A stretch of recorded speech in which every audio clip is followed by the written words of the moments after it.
ఈరోజు శనివారం, శని త్రయోదశి. శని త్రయోదశి అంటే శనీశ్వరుడికి చాలా ఇష్టం. శనీశ్వరుడికి సంబంధించిన అద్భుతమైన శక్తివంతమైన కథ గురించి ఇప్పుడు ఈ వీడియోలో మనం తెలుసుకుందాం. ఒకరోజు బృహతస్సుడు అనే ముని పాండవుల వద్దకు వచ్చాడు. ధర్మరాజు ఆ మునికి అతిథి సత్కారాలు చేసి కౌరవుల వలన తాము పడుతున్న బాధలన్నింటినీ వివరంగా చెప్పి, ఓ మహాత్మా, రాజ్యాన్ని నివాసాన్ని పోగొట్టుకొని మాలాగా అడవిలో కష్టాలు పడుతున్నవారు ఎవరైనా ఉన్నారా? ఉంటే చెప్పండి అని అడిగాడు ధర్మరాజు. అప్పుడు బృహతస్సుడు ఇలా చెప్పాడు, ధర్మరాజా, నీవు కష్టాలు పడుతూ అడవుల్లో ఉన్నా నీ వెంట నీ అన్నదమ్ములు, నీ భార్య, నీ మంచి కోరే స్నేహితులు నీ వెంట ఉన్నారు. పూర్వం నలుడనే మహారాజు నీలాగే జూదంలో సర్వం కోల్పోయి పుష్కరునికి రాజ్యాన్ని అప్పగించి భార్యాసమేతుడై అరణ్యాలకు వెళ్ళాడు అని అంటాడు. ముని మాటలు విన్న ధర్మరాజు, మహాత్మా, నాకు నలుడి కథను వివరించండి అని అడుగుతాడు. అప్పుడు ముని ధర్మరాజుకి నలుడి గురించి చెప్పసాగాడు. నిషిధ దేశాన్ని వీరసేనుడి కుమారుడైన నలుడు పరిపాలిస్తూ ఉండేవాడు. తన పరాక్రమంతో ఎన్నో దేశాలను జయించి ప్రజలకు ఎలాంటి కష్టం రాకుండా పరిపాలిస్తూ ఉండేవాడు. అతనికి జూదం అంటే ఎంతో ఇష్టం. ఆ కాలంలో విదర్భ దేశాన్ని భీముడనే రాజు పరిపాలిస్తున్నాడు. చాలా కాలం అతనికి సంతానం లేదు.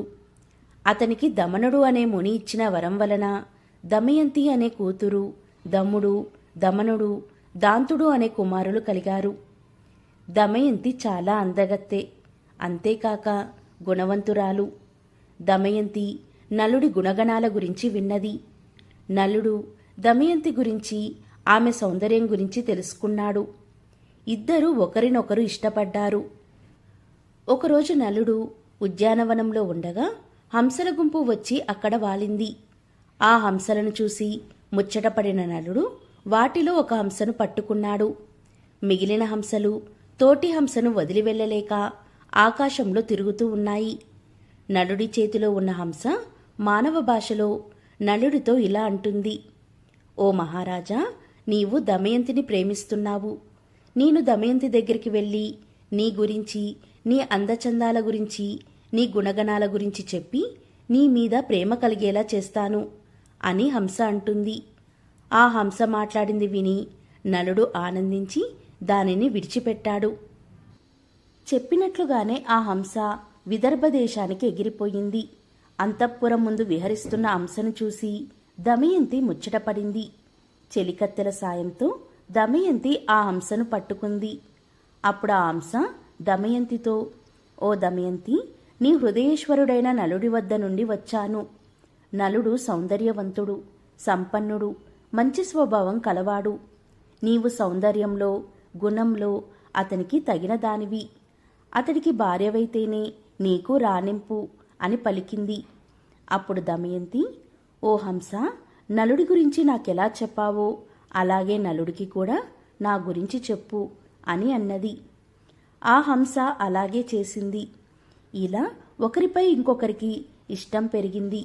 నలదమయంతుల ప్రణయ విషయం దమయంతి చెలికత్తెల ద్వారా తెలుసుకున్న భీమమహారాజు తన కుమార్తెకు స్వయంవరం ప్రకటించాడు. ఆహ్వానాన్ని అందుకున్న రాజులందరూ స్వయంవరానికి విచ్చేశారు. నలుడు కూడా స్వయంవరానికి బయలుదేరాడు. ఇంద్రుడికి దమయంతి స్వయంవరం విషయం తెలిసి దిక్పాలకులతో స్వయంవరానికి బయలుదేరాడు. మార్గమధ్యంలో నలుణ్ణి చూసిన ఇంద్రుడు నలుడితో, రాజా, నీవు నాకు దూతగా పనిచేయాలి అని అన్నాడు. నలుడు అలాగే చేస్తాను. ఇంతకీ మీరెవరు? నేను మీకేం చేయాలి అని అడిగాడు. ఇంద్రుడు నలుడితో, నేను ఇంద్రుడను, వీళ్ళు దిక్పాలకులు. నీవు పోయి దమయంతికి చెప్పి ఆమె మమ్మల్ని వరించేలా చేయాలి అని అన్నాడు. అప్పుడు నలుడు, అయ్యా, మీకిది ధర్మమా? నేను కూడా అదే పని మీద పోతున్నా కదా అని అంటాడు. ఇంద్రుడు నలుడితో, నీవు మాకు మాటిచ్చావు కనుక నువ్వు ఈ కార్యం చేయవలసిందే. ఇది దేవతా కార్యం, నువ్వు చేయగలవు. మాట తప్పడం ధర్మం కాదు. నా మహిమ చేత అంతఃపురానికి వెళ్ళడానికి నీకు ఎవరూ అడ్డు చెప్పరు అని అంటాడు ఇంద్రుడు. ఇక గత్యంతరం లేక నలుడు దమయంతి అంతఃపురంలోకి ప్రవేశించాడు. నలుడు దమయంతిని మొదటిసారిగా చూసి హంస తనతో చెప్పిన దానికంటే దమయంతి ఎంతో సౌందర్యవతి అని అనుకున్నాడు. దమయంతి ఇంకా తన చెలికత్తెలు నలుణ్ణి చూసి ఆశ్చర్యపోయారు. దమయంతి నలుణ్ణి చూసి, మహాత్మా, నీవెవరు? ఎక్కడి నుండి వచ్చారు? ఈ అంతఃపురానికి ఎవరికీ కనబడకుండా ఎలా ప్రవేశించారు అని అడిగింది. అప్పుడు నలుడు దమయంతితో ఇలా అంటాడు, నా పేరు నలుడు. నేను దేవదూతగా వచ్చాను. దిక్పాలకులు వారిలో ఒకరిని వరించమని, ఆ విషయం నీకు చెప్పమని నన్ను పంపారు అని అన్నాడు. నలుడి మాటలకు దమయంతి మనస్సు బాధపడింది. అయ్యా, నేను మానవకాంతను. నమస్కరించవలసిన దేవతలను నేను వారిని వరించడం ధర్మమా? నాడు హంస చెప్పింది మొదలు నేను నిన్నే భర్తగా తలుచుకుంటున్నాను.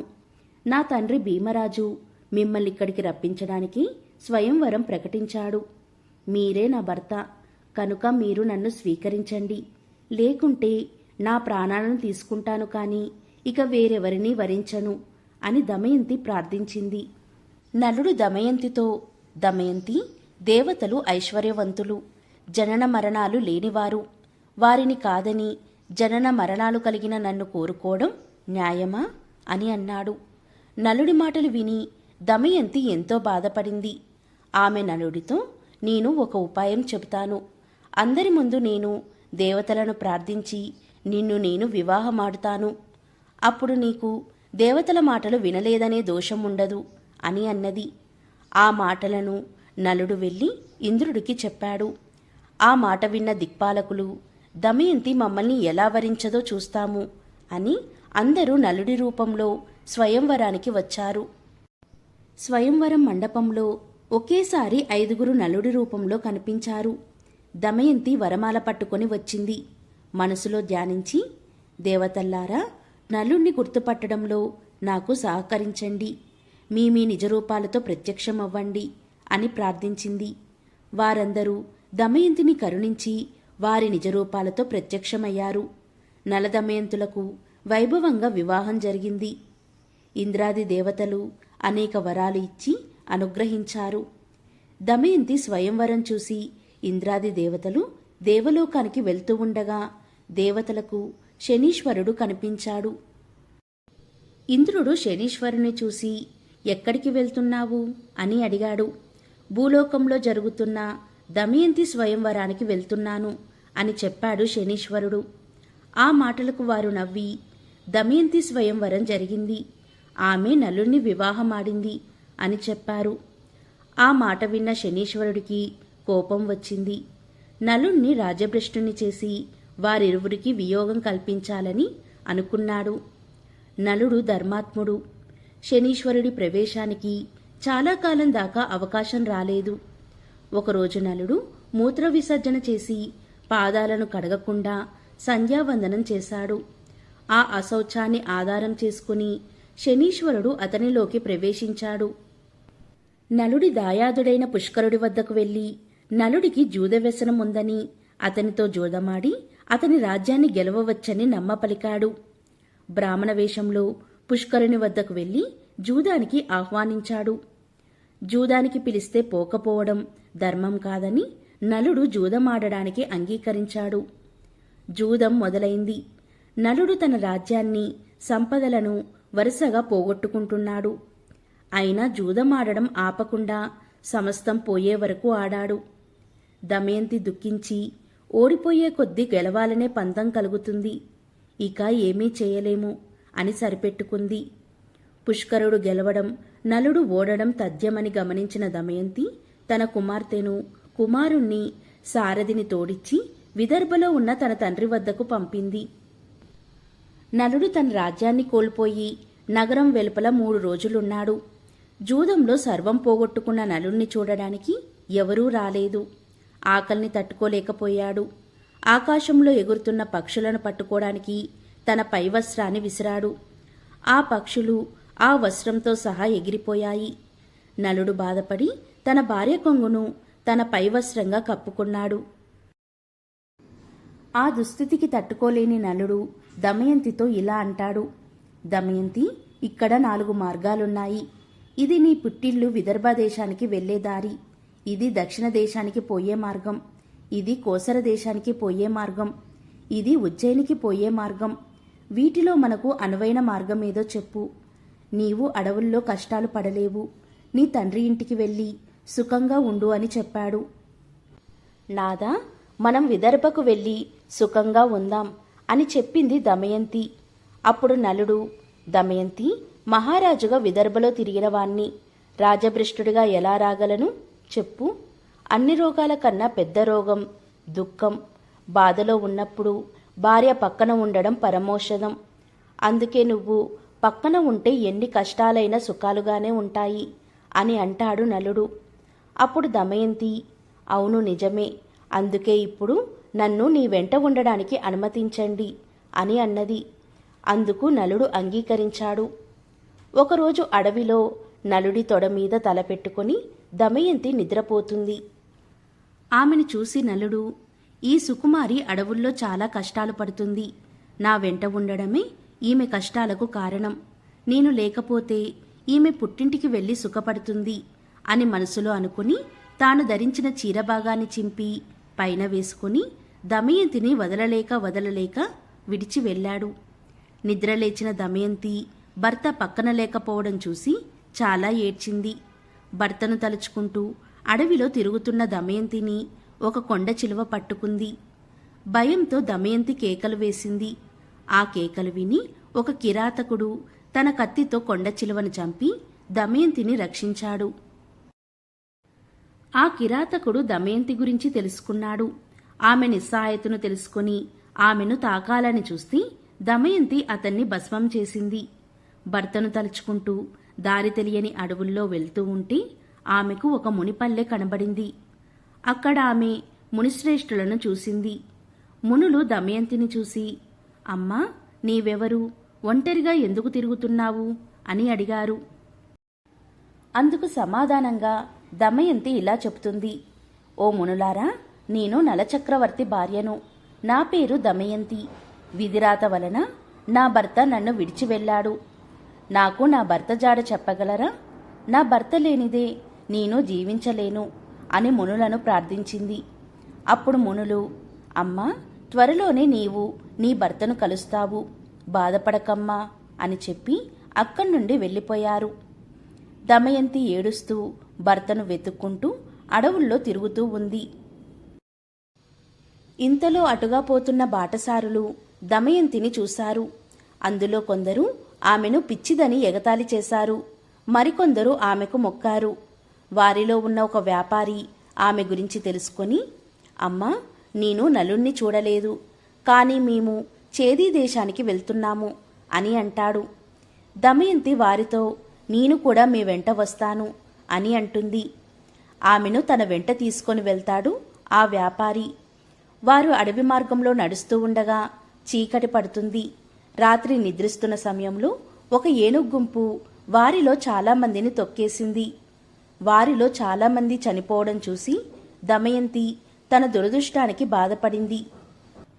తను చంపలేదని ఏడుస్తున్న ఆమెను కొందరు బ్రాహ్మణులు ఓదార్చి ఆమెను సుబాహు నగరానికి తమ వెంట తీసుకువెళ్తారు. చేది దేశ రాజధాని సుబాహుపురం చేరింది. తన ఒళ్లంతా దుమ్ముతో వీధిలో నడుస్తున్న దమయంతిని రాజమాత చూసి దాసీలను పంపి దమయంతిని అంతఃపురానికి పిలిపించింది. రాజమాత దమయంతితో, అమ్మా, నిన్ను చూస్తూ ఉంటే రాజకళ ఉట్టిపడుతుంది. నీవెవరు అని అడిగింది. అప్పుడు దమయంతి, అమ్మా, నా భర్త జూదమాడి రాజ్యాన్ని పోగొట్టుకున్నాడు. నన్ను అడవిలో ఒంటరిగా విడిచి వెళ్ళాడు. అతన్ని వెతుకుతూ పిచ్చిదానిలా తిరుగుతున్నాను అని దమయంతి చెప్పింది. రాజమాత, అమ్మా, నువ్వు ఇప్పటి నుండి నువ్వు నా దగ్గర ఉండు. నీకు ఏ లోటు రాకుండా నేను చూసుకుంటా. నీ భర్తను వెతికిస్తాను అని చెప్పింది. దమయంతి అందుకు అంగీకరించి, అలాగే ఉంటాను, కానీ నేను సైరంతిగా నేను ఎవరి ఎంగిలిని తినను, పరుల కాలు పట్టను, పరపురుషులతో మాట్లాడను, కేవలం నా భర్తను వెతుకుతూ వెళ్లే బ్రాహ్మణులతో మాత్రమే మాట్లాడతాను అని చెప్పింది. అందుకు రాజమాత అంగీకరించి తన కుమార్తె సునంద వద్దకు పంపింది. దమయంతి అక్కడే ఉండిపోయింది. దమయంతిని వదిలి వెళ్లిన నలుడు అడవిలో ప్రయాణిస్తూ ఉండగా అడవి అంతటా మంటలు వ్యాపించాయి. ఆ మంటల మధ్య నుండి రక్షించండి రక్షించండి అనే ఆర్తనాదాలు వినిపించాయి. ఆ ఆర్తనాదం విని నలుడు మంటల మధ్య ఉన్న నాగకుమారుణ్ణి రక్షించాడు. ఆ పాము నలుణ్ణి కాటువేసింది.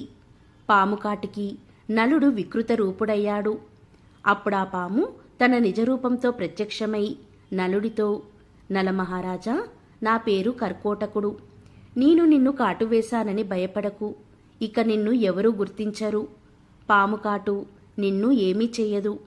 నీ రాజ్యం నీకు ప్రాప్తిస్తుంది. నీ భార్య నీకు దక్కుతుంది. నీకు నీ నిజరూపం ఎప్పుడు కావాలన్నా నీవు నన్ను తలుచుకుంటే నీ వద్దకు ఒక వస్త్రం ఎగురుతూ వస్తుంది. దానిని కప్పుకుంటే నీ నిజరూపం నీకు వస్తుంది. నీకు మరొక విషయం చెబుతాను. ఇక్కడికి దగ్గరలో ఇక్ష్వాకు వంశస్థుడైన ఋతుపర్ణుని రాజ్యం ఉంది. నీవు అక్కడికి వెళ్ళు. బాహుకుడు అనే పేరుతో అతని దగ్గర రథసారథిగా చేరు. నీవు అతనికి అశ్వహృదయం అనే విద్యను ఇచ్చి అతని నుండి అక్షహృదయం అనే విద్యను గ్రహించు అని చెప్పి కర్కోటకుడు వెళ్ళిపోతాడు. నలుడు ఋతుపర్ణుడి వద్ద సారథిగా చేరాడు. అలాగే వంటశాలలో చేరి రుచికరమైన వంటలను వండిపెట్టసాగాడు. నలుడికి జీవనుడు సహాయకుడిగా ఉన్నాడు. ఎక్కడ ఉన్నా నలుడు ఎప్పుడూ దమయంతిని తలుచుకుంటూ బాధపడేవాడు. ఒకరోజు నలుడు దమయంతిని తలుచుకుంటూ బాధపడుతూ ఉండగా జీవనుడు చూసి, ఈ వికృతరూపి ప్రియురాలు ఎంతటి వికృతంగా ఉంటుందో అనుకుంటూ నలుడి దగ్గరికి వచ్చి విషయమేంటని అడిగాడు. అందుకు నలుడు జీవనుడితో, అయ్యా, నాకు ప్రేయసి కూడానా? నాకు తెలిసిన ఒక సైనికుడు తన ప్రేయసి గురించి బాధపడుతూ ఉంటే చూశాను. అతన్ని అనుకరిస్తూ ఏడుస్తున్నాను అని అంటాడు. విదర్భ దేశంలో ఉన్న భీముడికి నలుని విషయం తెలిసింది. తన కూతురు అల్లుడు ఏమయ్యారో అని పరితపించాడు. కూతుర్ని అల్లుణ్ణి వెతకడానికి నలువైపులా బ్రాహ్మణులను పంపించారు. ఎన్నో బహుమానాలను ప్రకటించారు. చేది దేశం చేరిన బ్రాహ్మణులు దమయంతి నుదురున ఉన్న పుట్టుమచ్చను చూసి ఆమెను గుర్తించారు. దమయంతితో, అమ్మా, నీ తండ్రి వద్ద నుండి వస్తున్నాను. అక్కడి వారంతా క్షేమంగా ఉన్నారు. నేను నీ సోదరుడి స్నేహితుణ్ణి అని అనగానే దమయంతి తన తండ్రిని సోదరులను తలుచుకొని పెద్దగా ఏడ్చింది. అది చూసిన రాజమాత ఆ బ్రాహ్మణుని చూసి, ఓ బ్రాహ్మణోత్తమ, ఈమెవరు? ఈమె ఎవరి భార్య?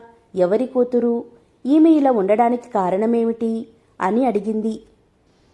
అప్పుడా బ్రాహ్మణుడు, అమ్మా, విదర్భరాజు కుమార్తె, నలచక్రవర్తి భార్య. ఈమె పేరు దమయంతి. అతడు విధి కారణంగా రాజ్యాన్ని పోగొట్టుకొని అడవుల పాలయ్యాడు.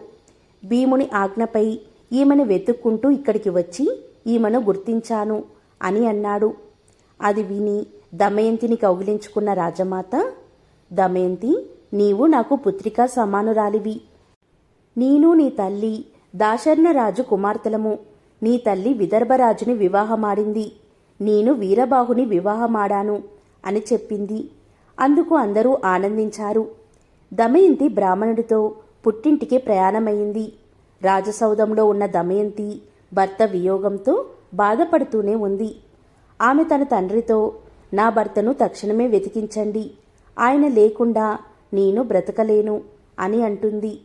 భీముడు వెంటనే బ్రాహ్మణులను పిలిచి నలుణ్ణి వెతకమని చెప్పారు. వారితో దమయంతి ఇలా చెబుతుంది, నా భర్త ఇప్పుడు రాజ్యభ్రష్టుడు కనుక మారువేషంలో ఉంటారు. మీరు వెళ్ళిన రాజసభల్లో ఈ విధంగా ప్రకటించండి. నీవు నీ సతిని వంచావు. ఆమె సగ వస్త్రం ధరించి వెళ్ళావు. అలా చేయడం ధర్మమా?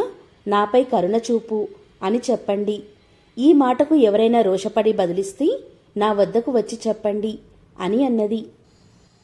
నలుడి జాడ తెలుసుకోవడానికి వెళ్లిన వారిలో పర్ణాదుడు అనే విప్రుడు దమయంతితో, అమ్మా, నేను ఋతుపర్ణుడి రాజ్యంలో నీవు చెప్పినట్లే చెప్పాను.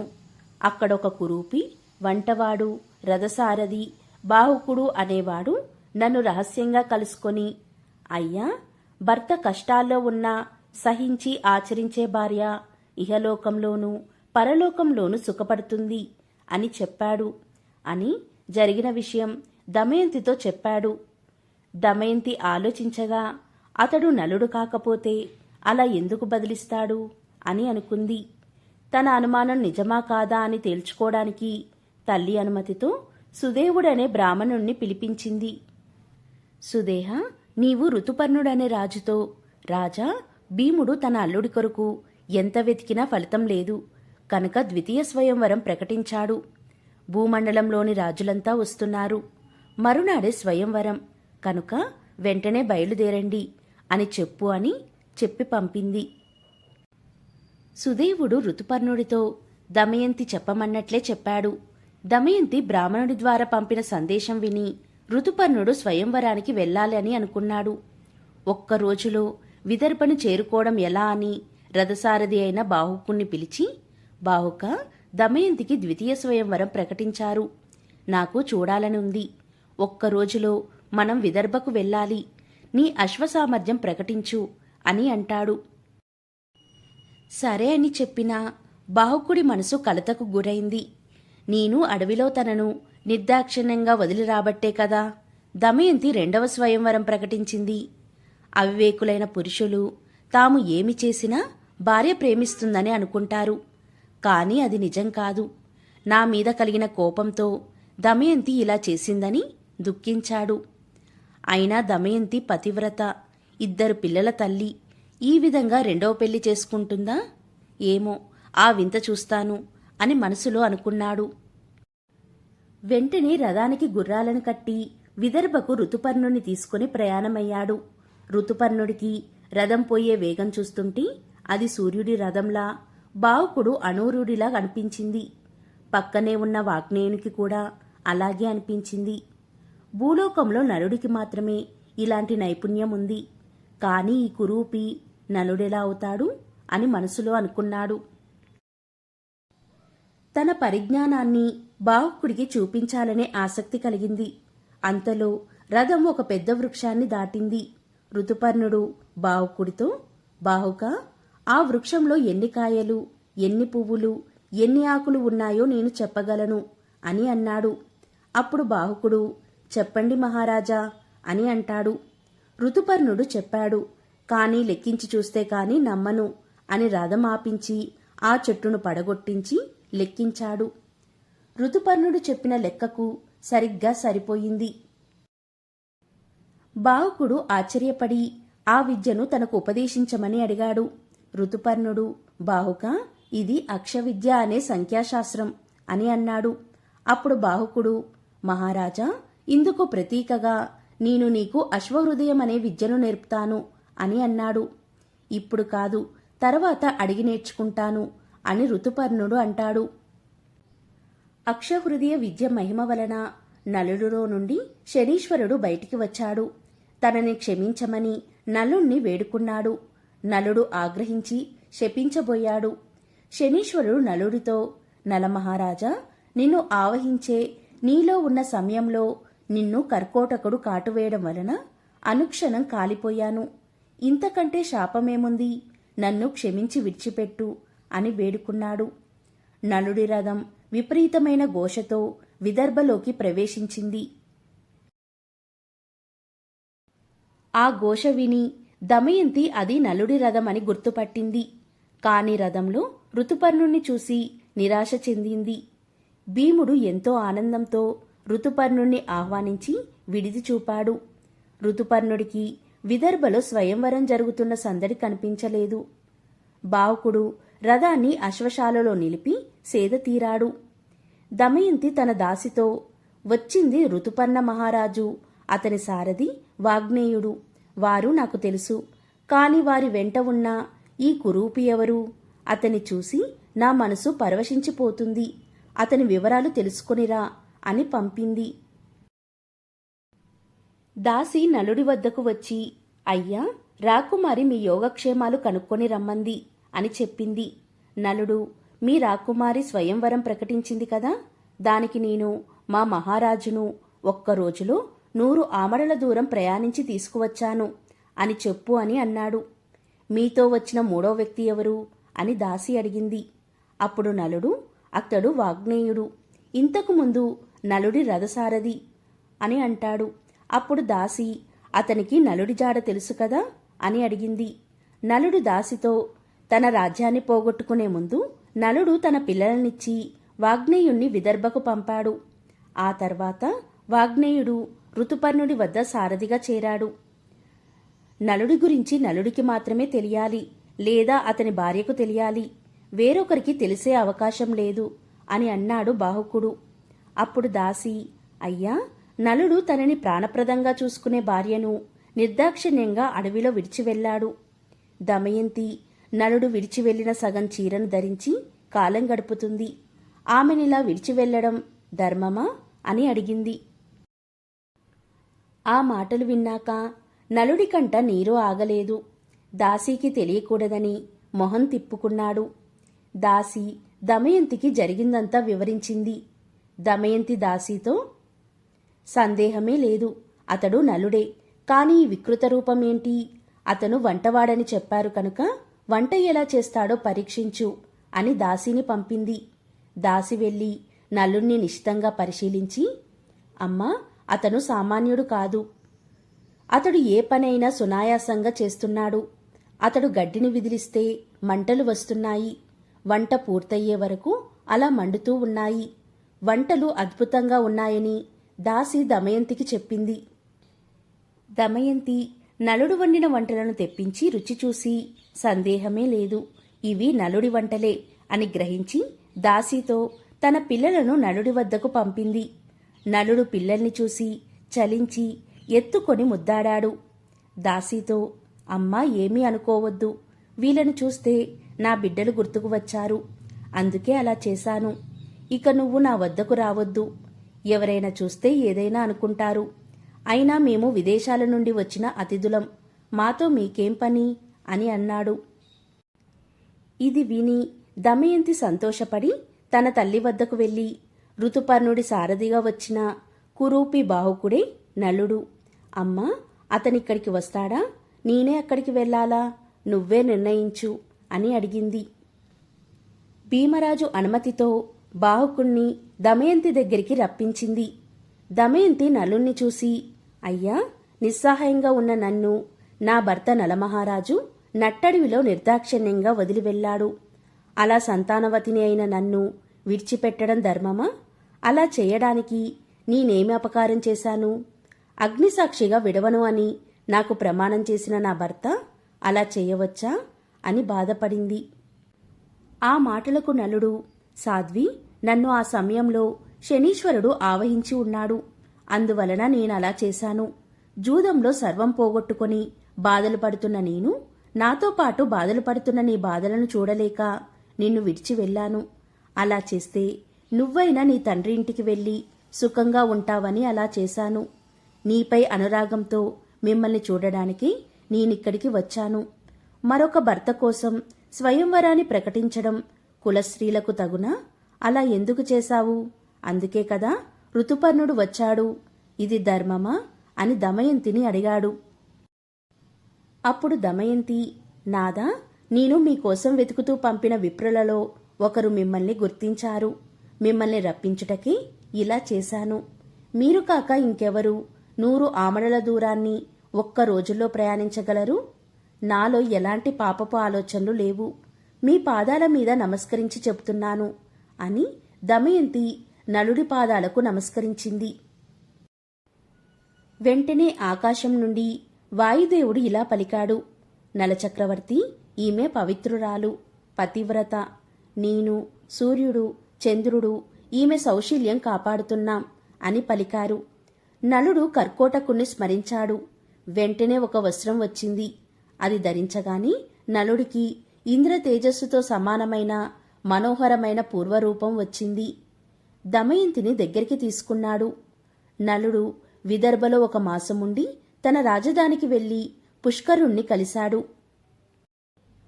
నలుడు పుష్కరుడితో, పుష్కరా, జూదం ఆడడం నీకిష్టం కదా? నేను నా భార్య దమయంతిని పనంగా పెడతాను. నీవు నీ సర్వస్వం పెట్టి నాతో ఆడుతావా, లేదా నాతో యుద్ధం చెయ్యి. ఎవరు గెలిస్తే వారిదే రాజ్యం. నీకు ఏది ఇష్టమో నిర్ణయించుకో అని అన్నాడు. పుష్కరుడు జూదప్రియుడు. పైగా ఒకసారి జూదమాడి గెలిచాడు కనుక అతడు నలుడితో నేను జూదమే ఆడుతాను అని అన్నాడు. నలుడు పుష్కరుడితో జూదమాడి రాజ్యాన్ని గెలుచుకున్నాడు. పుష్కరుడితో, పుష్కరా, నేను ఇంతకు ముందు నీతో జూదమాడినప్పుడు నన్ను శనీశ్వరుడు ఆవహించి ఉన్నాడు. కనుకే ఓడిపోయాను. నీ బలం వల్ల కాదు. నీవు నా పినతండ్రి కుమారుడివి కనుక నేను నిన్నేమీ చెయ్యను అని చెప్పి పంపివేశాడు. ఈ కథ వల్ల మనం తెలుసుకోవాల్సిందేంటంటే, శనీశ్వరుడు ఎవరినైనా పట్టి పీడిస్తే వాళ్ళకి అష్ట కష్టాలు తప్పవు. అదేవిధంగా ఎవరైతే భక్తి శ్రద్ధలతో శనీశ్వరుని నమ్ముకుంటారో వాళ్ళకి తప్పకుండా జీవితంలో సుఖ సంతోషాలు ఉంటాయి.